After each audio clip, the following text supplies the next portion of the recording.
Sur les réseaux sociaux chinois, nous avons découvert ces vidéos. Hello， 大家好，我是夏大大，这是分给我的房子啊。 Des Chinois y exhibent les logements flambant neufs qu'ils ont obtenus à des conditions très avantageuses. 58000给你一个2室2厅1厨1卫。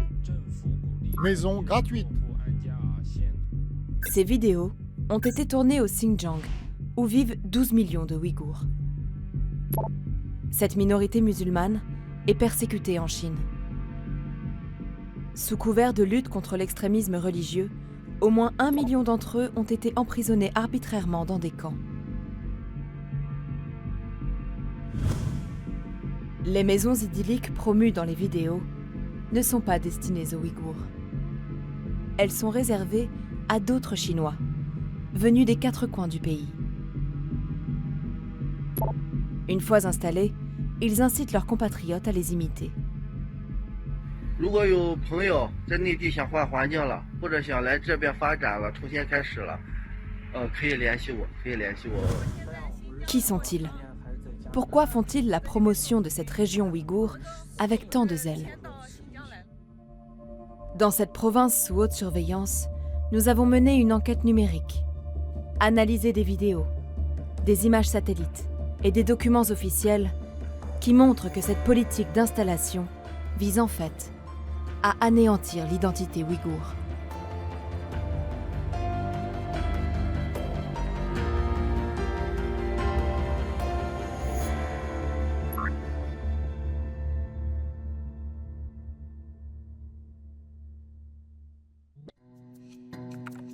Depuis l'étranger, l'Internet chinois est difficile d'accès. Application indisponible. Il nous a fallu franchir la grande muraille numérique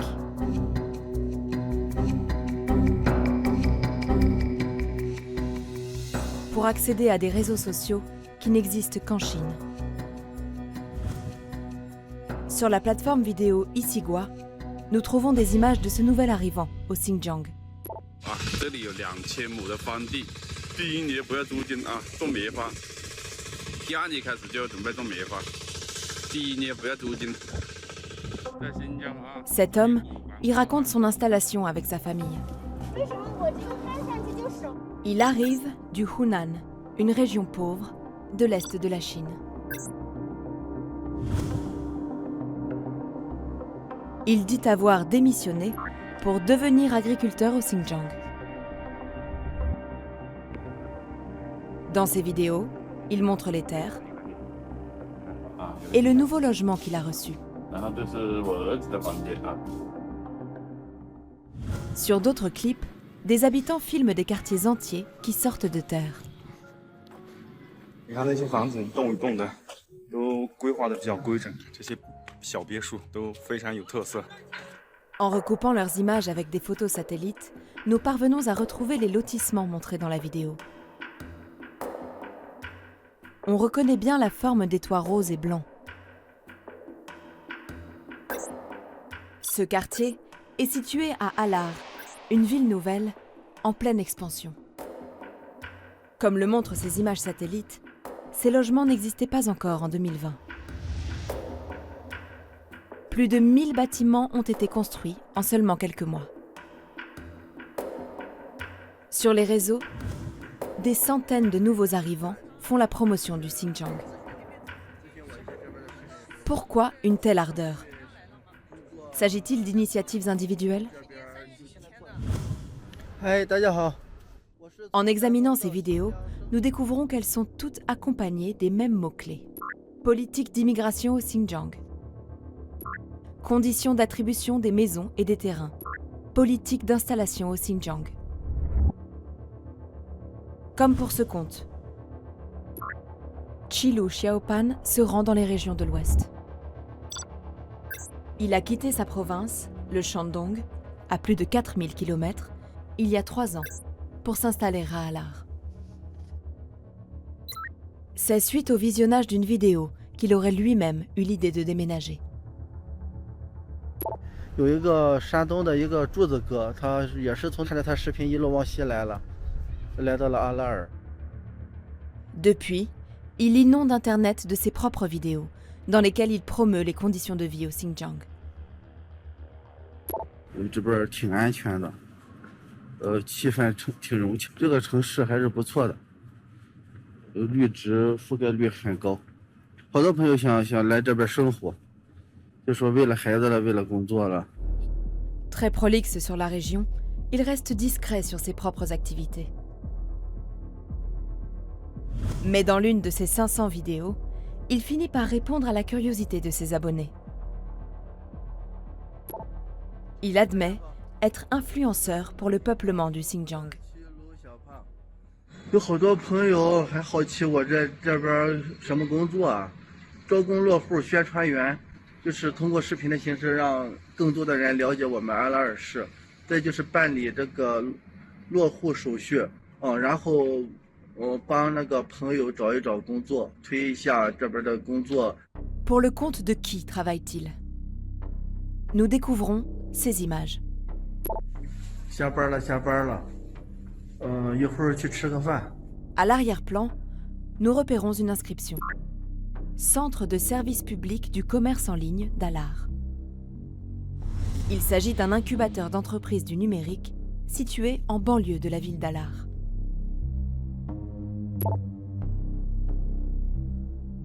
Dans le communiqué de lancement, en 2015, il est présenté comme le berceau des talents de l'économie numérique et des élites Internet de la première division du XPCC. Le XPCC, c'est la société de production et de construction du Xinjiang. Notre influenceur travaillerait donc pour ce groupe. Comme on le voit sur ces images d'une télévision d'État, il s'agit en réalité d'une organisation paramilitaire fondée dans les années 50, qui dépend du pouvoir central. Aujourd'hui, elle administre 11 villes du Xinjiang, avec ses propres entreprises, ses écoles et ses terres agricoles. Pour attirer de nouveaux habitants, le XPCC leur propose des avantages très alléchants, comme le montre cette brochure de recrutement de 2020. 2 hectares de terres arables, des appartements avec 4 ans de loyer gratuit, des subventions pouvant atteindre 1000 yuan par adulte, soit environ 120 € par mois. Mais pour en profiter, il y a une condition préalable. Être originaire de Chine intérieure, c'est-à-dire des provinces du centre et de l'est du pays. Les habitants de la région, les Ouïghours, sont clairement exclus. Depuis 2021, le XPCC est placé sous sanctions européennes pour violation des droits humains à l'encontre de cette minorité. L'organisation est accusée de gérer des camps d'internement où sont enfermés des milliers de Ouïghours. Comme celui-ci, situé à Alar, l'une des villes promues par les influenceurs sur Internet. Abdouweli Ayoub a fui le Xinjiang en 2015, après 15 mois de détention. Mais des membres de sa famille sont toujours emprisonnés dans les camps du XPCC. My older brother, Erkin Ayoub, he is serving his imprisonment term in Umshuk City. And my sister, Sajida Ayoub, he also serving his sentence term in another Bingtuan city. So both of them are a victim of this Bingtuan system. It's really hard. Like,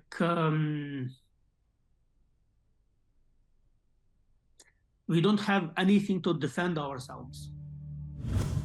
Le XPCC est le bras armé de la politique de colonisation du pouvoir chinois. Celle-ci est décrite dans une note confidentielle du comité central du Parti communiste chinois, qui a fuité en 2019.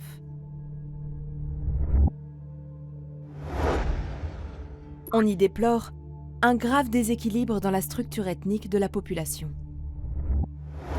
Pour y remédier, l'objectif est d'augmenter la population de 300 000 personnes et la proportion de la population chinoise Han, l'ethnie majoritaire en Chine.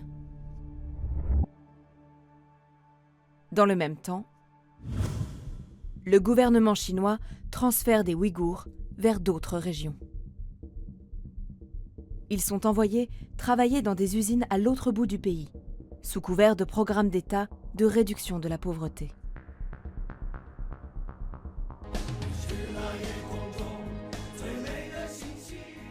Sur ces images de propagande d'avril 2023, nous pouvons voir plusieurs dizaines de jeunes travailleurs ouïghours. Ils s'apprêtent à quitter la ville de Kashgar, au sud du Xinjiang. On peut y lire « Brise de printemps, cérémonie d'envoi du personnel ». Officiellement, la brise de printemps est un programme d'État pour aider les étudiants et les chômeurs en milieu rural à trouver du travail. Mais dans les faits, les Ouïghours ne peuvent pas refuser ces transferts. Sur scène, 2 femmes tiennent un billet de train où l'on peut lire la destination du convoi. Il s'agit de la ville de Xiaogan, dans la province du Hubei, une ville située à plus de 4000 km de là. L'État chinois fait de cette assimilation forcée une priorité. C'est ce qu'a réaffirmé le président Xi Jinping lors d'une visite exceptionnelle au Xinjiang le 26 août 2023, selon cette dépêche de l'agence d'État Chine Nouvelle.